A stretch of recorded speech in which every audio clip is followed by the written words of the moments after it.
the AI and Data Show, for the latest updates in AI, with host Matthew Holman and special guests Ved Sen and Father Hugh Mackenzie. Good afternoon, everyone, and welcome to the AI and Data Show. My name is Matthew Holman. I'm a partner here at the law firm Cripps. We're coming to you live from our studio in the Westminster office. It's great to see so many of you tuning in today. Thank you for giving up your lunch hour to come and hang out with us. We've got a jam-packed show for you today, and breaking from tradition, we've got not one but two special guests. All will be revealed.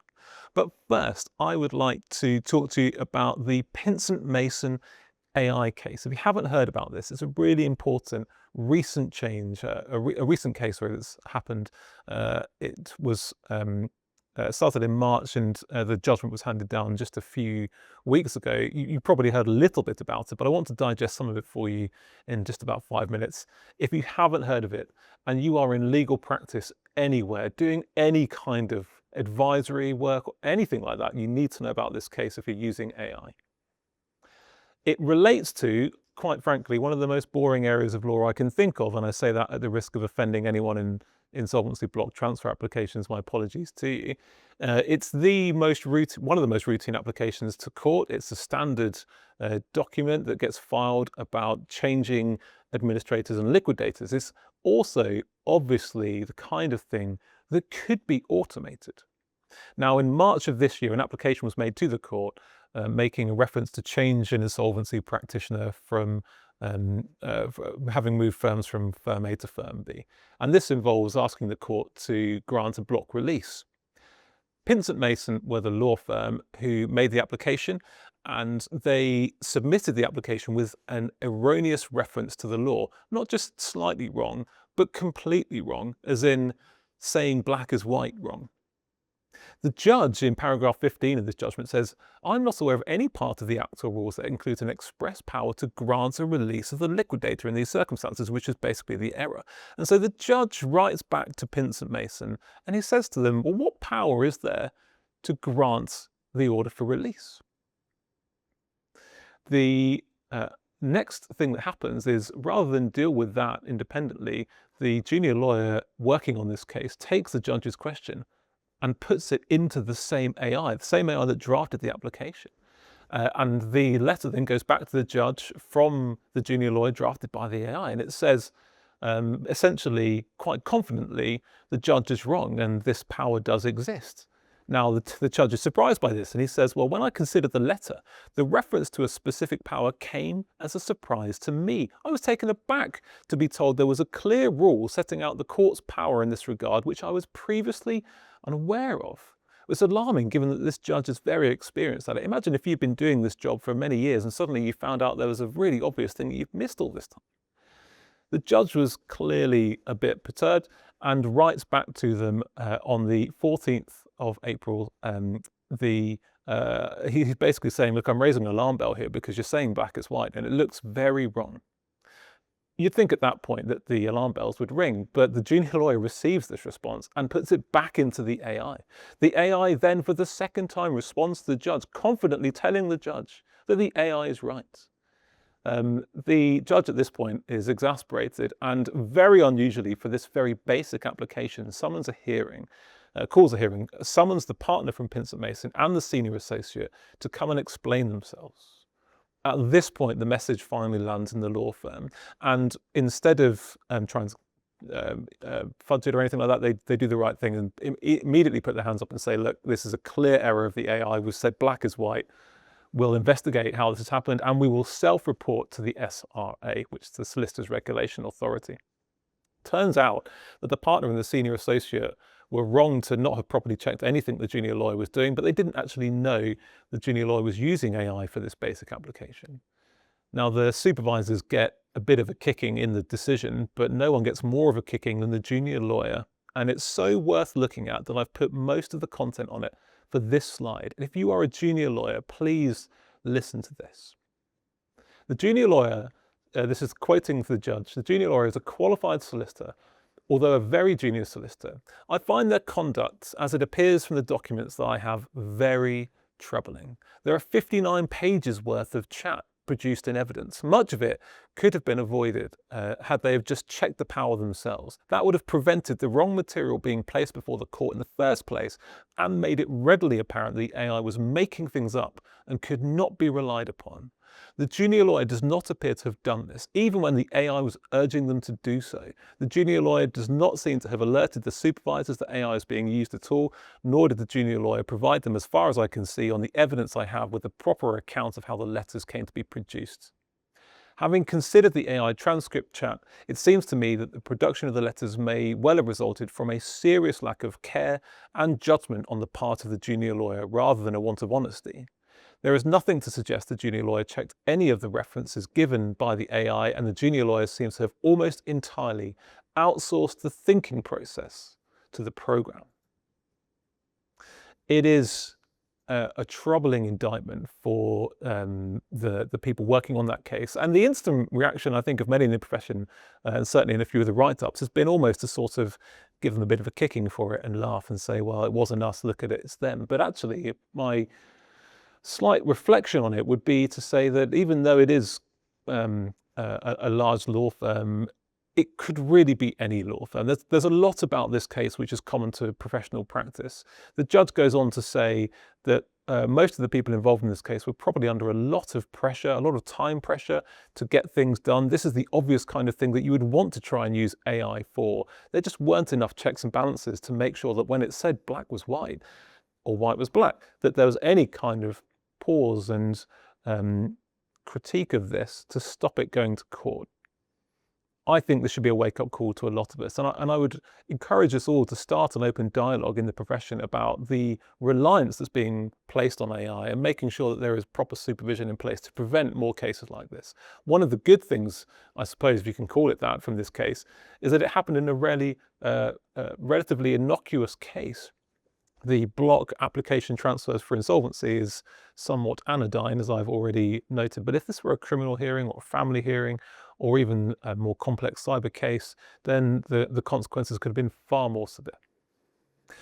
We could talk for a lot more about the Pinsent Mason case, and I would encourage you to read it. It is quite long, it's about 80 odd pages, and I'm afraid you will have to learn a lot about the block transfer insolvency provisions as you study the case, but it is well worth looking at if you want to see the most recent thinking from the judiciary on the risks associated with the use of AI in the legal profession. However, it is time for us to move on to our next section. I am thrilled to welcome to the studio Ved Sen from Tata. Ved, welcome to the AI and Data Show.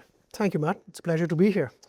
Ved is the head of innovation for Tata Consulting, where he helps organizations navigate emerging technologies and prepare for the opportunities and challenges of the future. With more than 20 years of experience spanning technology, design and business transformation, he has advised senior leaders across the retail, healthcare, utilities, education, and travel sectors. He's a recognized speaker, author, technology evangelist, and his work focuses on artificial intelligence, innovation strategy, connected environments, and the practical adoption of transformative tech. He's based here in London at the TCS head offices, and he joins us here today to talk about the changes that we are seeing in AI and the most recent adoptions in 2026. Great to have you. Thank you, Matt, again. We start every interview with some somewhat annoying icebreaker questions. Can I ask you a few icebreaker Please. questions? Excellent. What team are you following in the World Cup? Well, outside of England, that would be Portugal because of my somewhat Manchester leanings. Excellent. Cristiano Ronaldo. And Bruno Fernandes. And Bruno Fernandes, of course. When you were a child, what was the first job that you remember wanting to do? Weirdly, I didn't think about jobs till I was almost 18, 19, and then I wanted to be a writer. And then maybe someday I'll go back to it. Excellent. What is your favorite book? That would be If on a Winter's Night, a Traveler by Italo Calvino. Okay. It's a magic realism book, which I, of course, will recommend to everyone to read. Sounds like a very good book. Less challenging question. What is your favorite biscuit? I'm going to be controversial and say that would be Jaffa Cake. Is a Jaffa Cake a biscuit, audience? I feel like we should probably debate this one for another show. Of all the holidays that you have taken, what was your favorite and why? Just a couple of years back, we were in Tanzania and Kenya for a safari, and I felt like I was back 10 years old and just in awe of nature and just so different from everything we see. So yes, that would be a really high point. Sounds like an amazing holiday. Fantastic. Let's talk about all things AI. What are some of the most exciting uses of AI that you've seen so far in 2026? Well, I'm going to go back to this question I keep asking people of what's common to the government, football referee, and technology. I feel like I could come up with a lot of slightly dangerous things in answer to that question. Well, where I'm going with this is that we always think that governments do their best job when they govern the least. Referees do their best job when you don't notice them. And I think technology and AI does its most exciting work when it's behind the scenes getting stuff done that you don't even notice. So to your question, I would say that some of the best examples I've seen are where AI can solve problems that kind of trip us up every other day. Some of the examples I deal with on a daily basis are things like something happens in your tech stack and your systems go down, and if your airline planes aren't taking off, if you're a retailer, your shops aren't opening, the ability for AI systems to go and fix that, to do the triage, to do the identification of the cause, make a recommendation, just dramatically reduces the time to repair by 30-50%. So, and we're seeing that in multiple organizations right now. So things like that, behind the scenes, doing its work, but of course also on the other hand, doing stuff that we just can't imagine today, curing cancer and other diseases is the other extreme. So I think, there's this kind of wide range of things that we can talk about. Agentic AI is incredibly popular. We talk about it a lot here on the show. Are you seeing a lot of adoption or attempts to adopt or even piloting to adopt agentic AI this year? Absolutely. And of course, there's a lot of buzz about agentic AI, but you almost think of it as moving from a calculator, which is give it a specific arithmetic and it does that, to something that can actually look at a problem and frame the arithmetic and then answer it, to something that actually replaces what 10 people together might work on.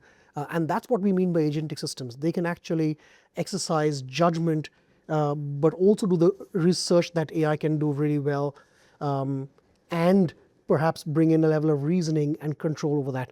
But of course, as you just called out, all of this depends on the way it's designed and implemented. And human judgment, as of today, needs to be a big part of the story. I mean, isn't it striking from the case we were just talking about, the Pinson Mason case, where you have all of this massive sophisticated organization, a huge law firm relying on AI, and yet something so simple goes so far, and it takes a judge beyond the organization to shine a mirror on them and say, this is completely wrong. I think it's a fascinating use case, and you're probably seeing versions of that going on in every industry. I think the really interesting question to ask is, when we say AI, we tend to singularize it as though it's one thing. It's not one thing. You might as well say human, and say, well, human got it wrong, and so. But it will boil down to which AI, how was it designed, how was it implemented? Did we factor in the sort of judgment and the governance loop into that? And I think that's what I mean by you shouldn't just throw AI at it. It can't be the answer to anything, and you've got to be much more intentional about how you design it. How you frame the problem, and it is possible to actually dramatically reduce its hallucination. It is possible to give it an instruction where it says, everything you tell me, you have to cite the source for. And as soon as you start baking those things in, then your chances, I'm not saying it's ever going to be zero, but you will start reducing it to close to zero if you can design it more thoroughly. I should add that we don't know which AI was used in the Pinson Mason case. The judgment doesn't out the provider. Let's move on. Many boards are doing loads and loads of piloting, dozens of AI pilots. It's a very common theme across the work we see and do. What separates the organization that moves from impressive demos to measurable enterprise value? I think a big part of this is not unique to AI. It is any technology, and I think the answer is the hard part is rarely the tech, it's the change. And if you look at all the parameters today, all the tests that people do, the fact that AI can execute at human capability levels is now established in handwriting recognition or image recognition. The ability for organizations to adopt change that fast, and especially at the rate at which AI is moving on, isn't anywhere in the ballpark. So I think the biggest challenge is, how willing are you to change the way you work? How willing are you to reframe the way you've structured your work, recompose all the tasks and jobs that you get done in the organization? And most importantly, I think the point that we were just talking about, I think there is some research that suggests that governance will be a key constraint, because for the volume of work we're expecting AI to do, we won't have enough humans to review that work. And so we may just be short of humans in all of this. There may not be enough humans in organizations that can review all the work that AI will do. More humans required. It's a fantastic job advert. What's the single biggest thing that can kill a pilot in your experience? I think what we're seeing today is that when you build something new, there's an element of it which is designing a new piece of technology, especially with what AI can do today with the cutting edge models you've got from any of the leading providers. Building the application takes less than a week, almost invariably. But making it work in an environment, connecting it to an enterprise system, which is always complex, always has lots and lots of moving parts, that can take up to 12 weeks for the same application that you took a week to build. So the hard, messy work of making it talk to existing systems, making it compliant to your security standards and your architecture standards, and yes, and checking for anything that the AI might do that you don't want it to do, and making sure you've got the guardrails, that design work, and that's very real world stuff that can't be done in a lab, can't be done in a room so just sitting with AI. That's the bit I think that it trips up most pilots, because people haven't thought that through. So really it's the complex exercise of doing change management in an organization. That's a big part of it, absolutely. As well as the system integration. And I think the willingness to change. Everyone wants change. No one wants to change. so as long as you start elsewhere, it's fine in most organizations. So I think that's the challenge. The TCS research, which is very interesting, by the way, and I would encourage you to read. It's available on the TCS website, TCS UK and Ireland. It spells out that the most organizations do not have the right KPIs to properly measure the success or not of an AI pilot or its deployment.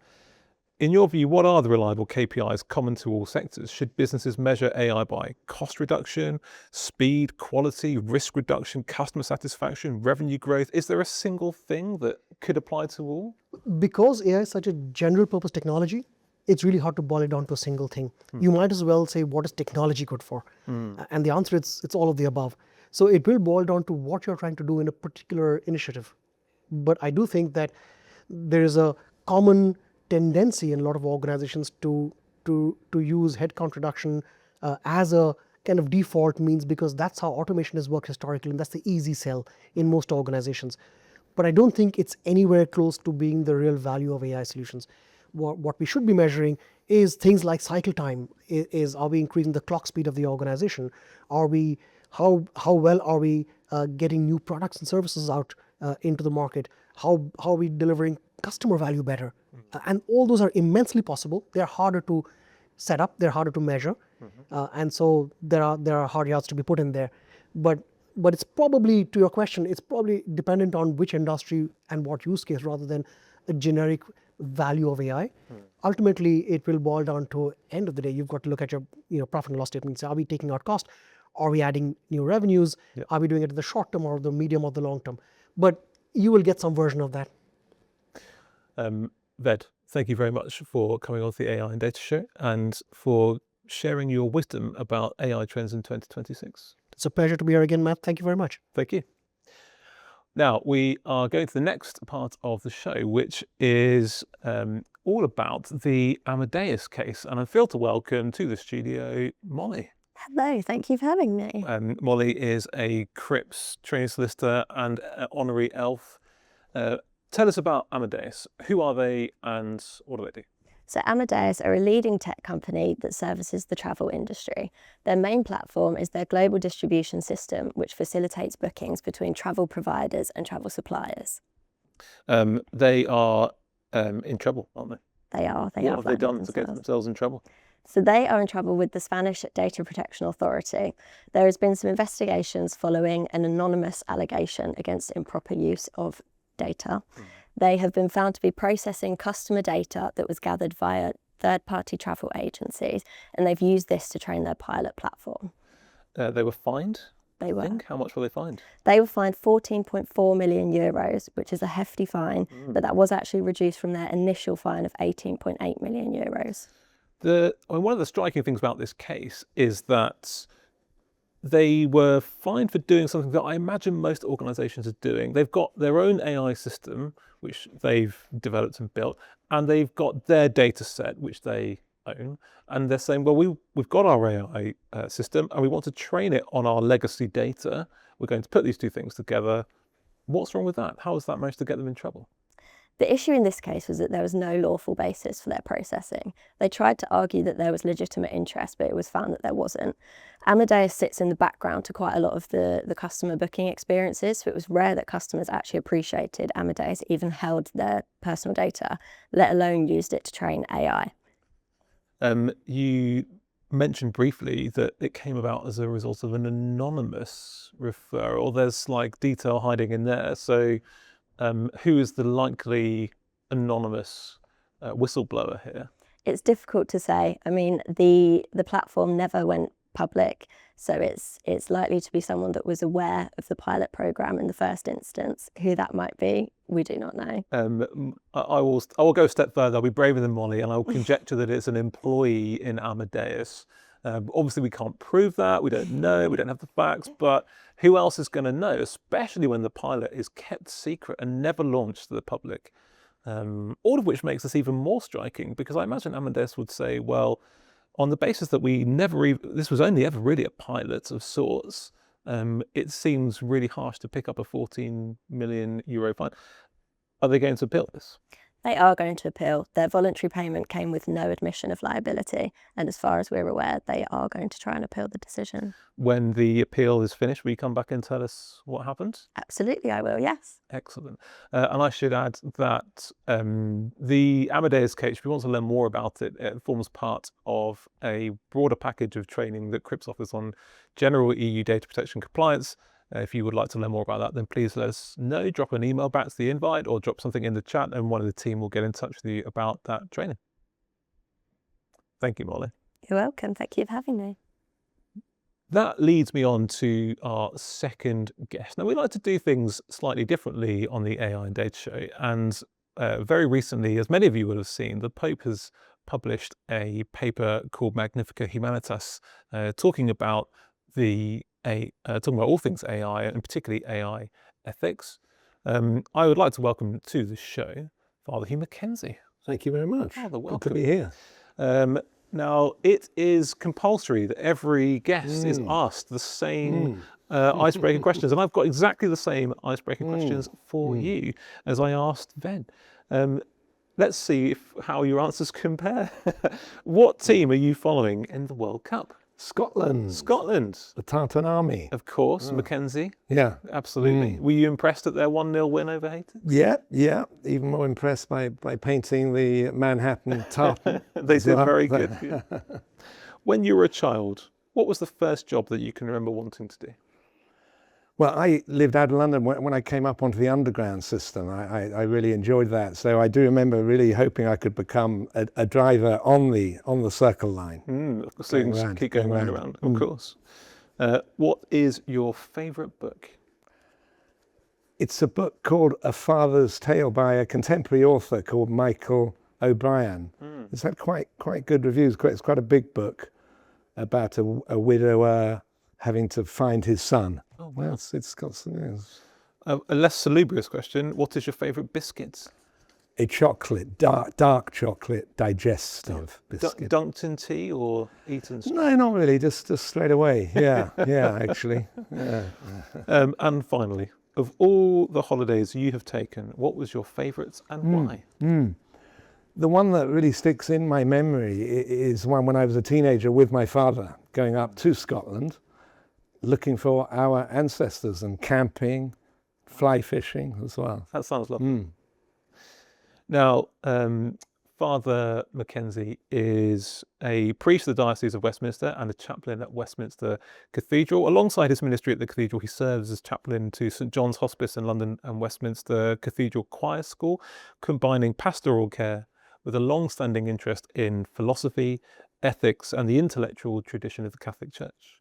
Father Hugh is known for his work in public engagement on questions of faith, human dignity, meaning, and the moral implications of contemporary social and technological change. He brings a distinct perspective to conversations about the human person, ethics, and the opportunities presented by new technology, all of which makes him the right person to talk to about the Pope's intervention in the AI revolution through the publication of Magnificat Humanitas. Thank you. A copy of an excellent. I only have a paper copy. You obviously got the printed copy. Yeah, yeah. You can see how big it is there, can you? It's quite for a letter. It is. Quite a. It tackles the grand ethical issues, and I suppose we could summarise this book quite pithily, or perhaps I would try to do so by saying that the core message is to not advance humanity at the not advance technology, at the expense of humanity. My first question, though, is why has the Pope written this now? What is it about this time, and why? Who is this intended audience? Yeah, I think it's because he feels that the technology is clearly advancing and clearly very helpful and amazing, and for various uses that we've just heard articulated well for us. But he feels that that second phrase that you use there, the dignity of the human person, the common good, is a phrase that he would use in this letter here, is not always so clearly being the fundamental purpose of AI. Of course, all tools that we create are to serve the human community in his vision here. Is it safe to say that he's not talking to large corporates and businesses? I don't think it is safe to say that. For instance, the word profit comes up quite a bit, and that's one of the examples that he feels sometimes the profit motive is trumping the dignity of every human being. That latter concept is particularly important one in the Catholic tradition that he really wants to bring to bear upon this discussion. In the paper, Magnificat Humanitas, the Pope says, a more moral AI is not enough if that morality is determined by a few. What is needed is a more active political involvement that is capable of slowing things down when everything is accelerating, to protect communities and to participate and ask questions. Now, my question about that is, well, is this a challenge to the hands-off, unregulated approach of the democratic West? Slowing things down, would that expose us to our nation and businesses to a risk of being left behind? Yeah, that's an interesting question.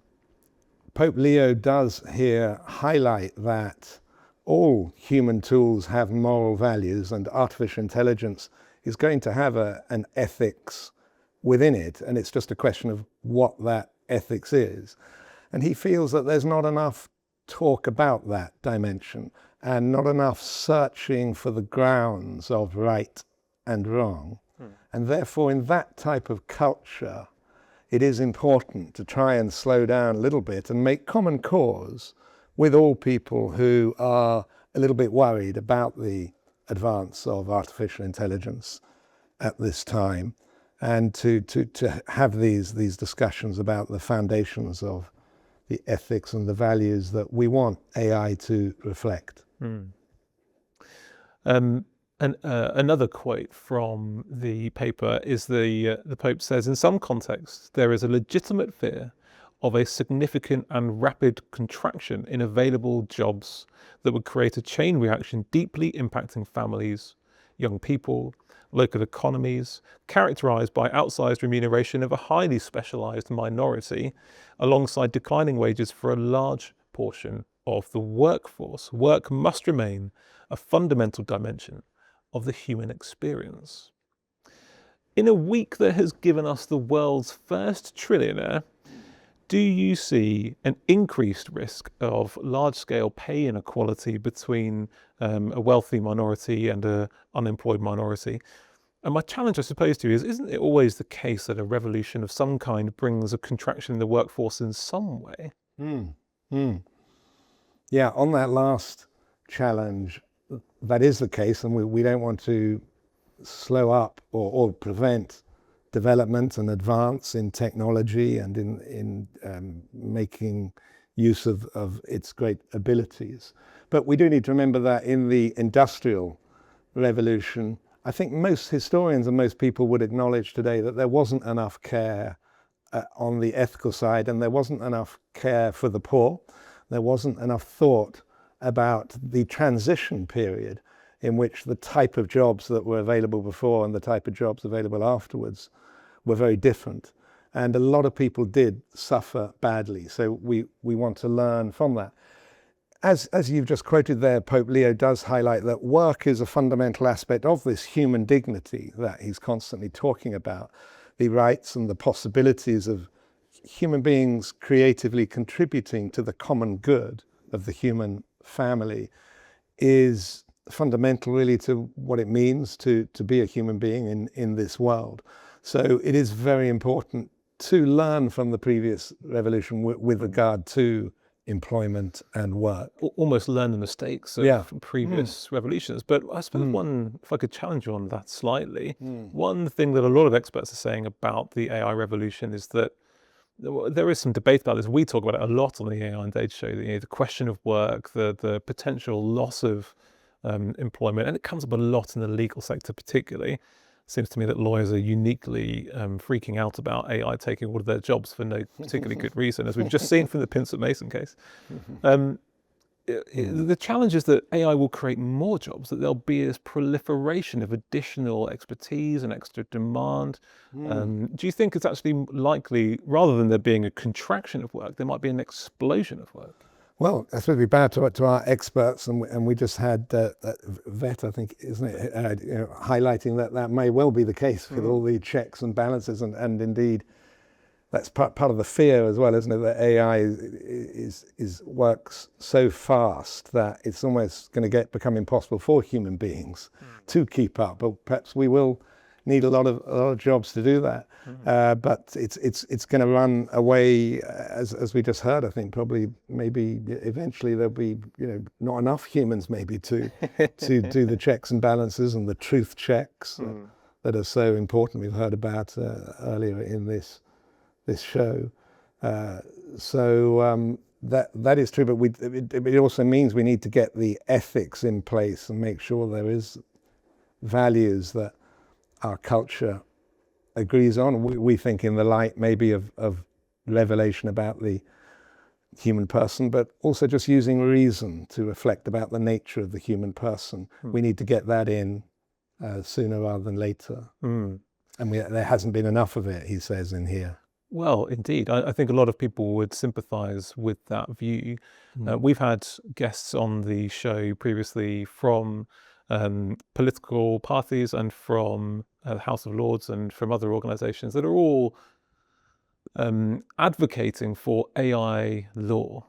They would say there must be a law of some kind. Now, there's not a lot of agreement about what that law should say, but the fact that there is no law in the United Kingdom about this, do you think that's something that, in light of Magnificat Humanitas, that's something we should reevaluate? Yeah, I think we're beginning to wake up to the fact that this has already progressed so far without enough checks and balances, not least, say, with regard to under 16-year-olds, where there's quite a push now to say, heavens, the last 10, 20 years, we've allowed teenagers maybe to get addicted to screens. We've allowed algorithms to suck them into certain addictions. And this involved values, but it wasn't necessarily the values that most people wanted. And it's perhaps unnecessarily caused some wounds. It's a very good point, and actually very poignantly, I think, in the paper, and timely given the government's announcement this week.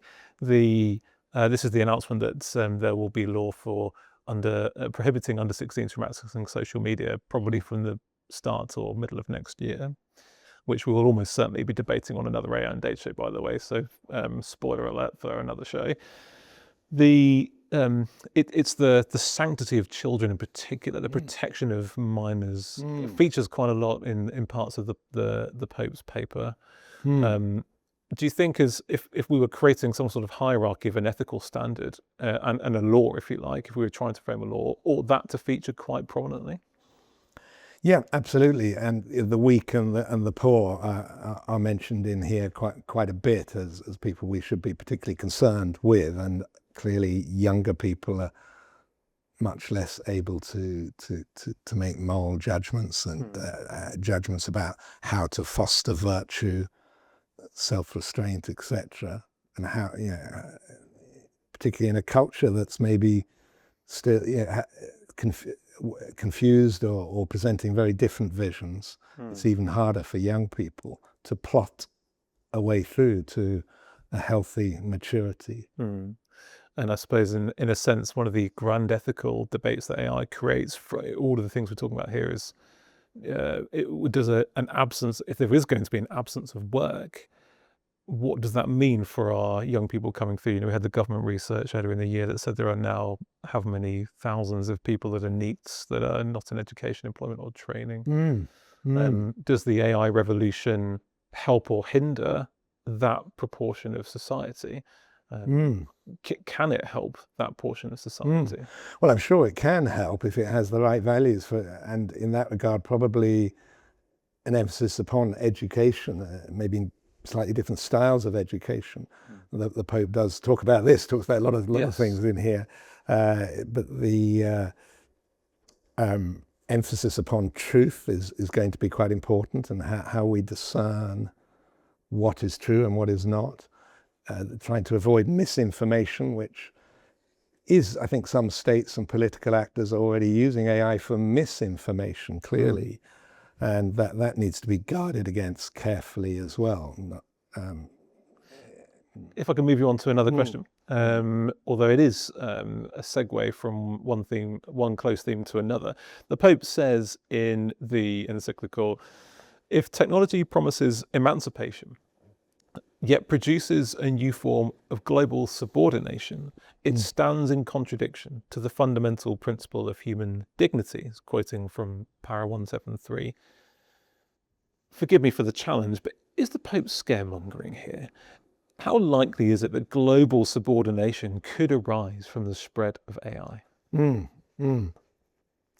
Yeah, I think in that paragraph he particularly mentions things like trafficking, the fact that traffickers are using AI and being able to use it in ways that they should be prevented from using it. So it's that type of maybe global influence.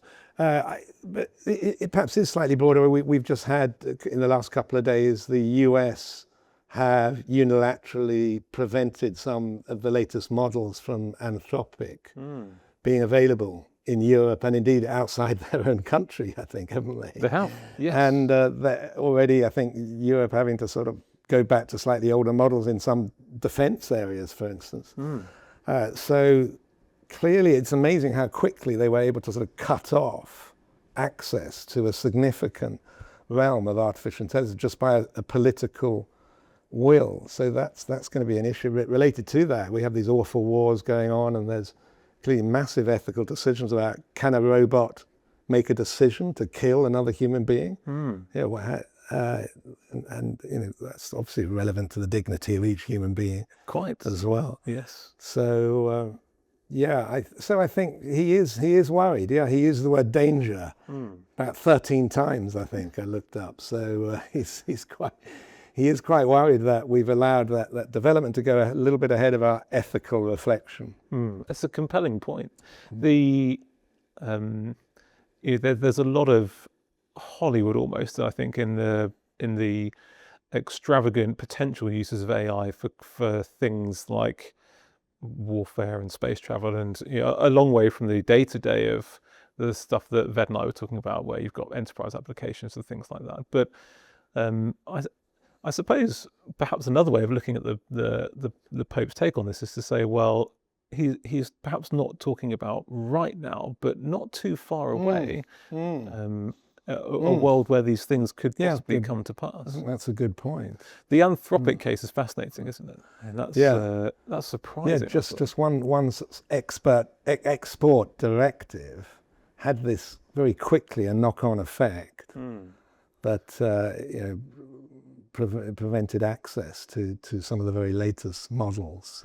Yeah. This is slightly off-piste for our question, forgive me, but I'm so interested to ask you, but do you think one of the instant things that Anthropic decision had is that it sparked a conversation across professions in the UK, which is basically, well, if the US can do that, ought we to have our own version of something like that? Because otherwise we are completely dependent on the political whim of a arguably capricious regime. How do we safeguard the national interest in that fight? It's another reason for slowing up a little bit, isn't it? Because whilst we don't have protocols for how the latest stage of the technology is going to be shared and made available, that's another reason maybe for trying to suggest that we need to go a little bit slower to have this conversation and maybe allow other countries. It's quite a subtle debate probably, but an important one. A very good point. When we summarise everything that we have seen and read in Magnificat Humanitas, which I would encourage you, the audience, to look at, by the way. I know it's perhaps slightly off-piste for the average viewer and not obviously about law, tech, data or other things, but it speaks very powerfully to the ethical issues that AI creates. It is a tad long, I give you that, but it is worth a read. And when we think about everything that's in it, Father, how would you summarise it? And if you could communicate a single idea to the viewers about the AI revolution in light of the Pope's writing, what would it be? Yeah, I think it's that technology in itself is a good thing, but it does need to be oriented towards the common good of the human family, which also includes every single member within it, especially the weaker. And that hasn't happened enough, he thinks. That hasn't happened enough, indeed. I hope you've enjoyed listening to our debate and to just touching on some of the things that the Pope's recent paper on AI contains for us all. And I'd like to thank Father Mackenzie for illuminating so brilliantly the thoughts and expanding on some of those themes. Thank you, Father. Thank you. Good fun. Thank you. We are almost at the end of today's show, and thank you very much to all of you for tuning in. We are back in September, almost certainly. I'm just currently trying to pin down the date and watching the production crew laughing off camera as we're frantically trying to figure out our own diaries. But we will be back after the summer break. We're not going to do one in July because we're pretty much into summer at that point. And then everyone goes on holiday until September, of course, or sort of. I'm not sure I'm going on holiday. But anyway, you get the gist. We'll be back in September, at which point we've got already a fantastic array of guests lined up for those shows, and we will bring you up to date on all of the cases that have happened in the in-between. We'll also hopefully bring you an update on the SRA's intervention on Pinson Mason to see whether they decide to do something really big or whether they just say, actually, do you know what, nothing's to be seen here. That and lots of other interesting things in September. So thank you from me. Thank you on behalf of all of our guests. We'll see you then. Thanks for tuning in. All the best.